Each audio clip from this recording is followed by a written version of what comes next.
Мен айтып жүрген нәрсем дұға үш түрлі болады. Дұға қаули болады, тілмен болады, хал болады, халмен болады, және фиали іспен болады. Өйткені кейбір дүниелер бар, біз тілмен сұрамасақ та Алла беріп жатыр. Бір халмен сұрап жатыр өйткені. Түсінікті? Мысалы, кішкентай бала, құрттай бала. Ризығы аузына келіп жатыр ғой.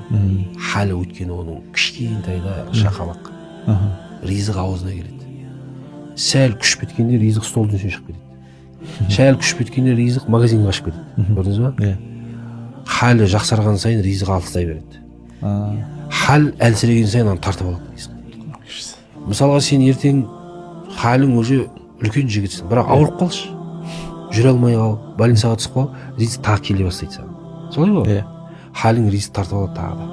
Адамдар саған тетрапакет соқты, алма, жоқ, керек емес. Ризықтан қаша бастайсың. Әкелмеді, жетеді тамақ. Көбіміздің басымыздан өтеді. Себептер ғой, бірақ Алла тағала ризығын аузыңа тайтан әкеліп қояды. Әлсіз болған. Хал бол. Өте мықты дұға. Мысалы, құрт. Халі өте әлсіз ғой, бассаң, битіп қалсаң өліп қалады. Бірақ Алла ризығының ішіне салып қойған. Алманы ашып қалсаң, үсті, асты, жаны, алты тарапы да ризығы ғой. Мысалы, ризығының ішіне салып қойған ғой Алла тағала. Өте әлсіз өйткені халі.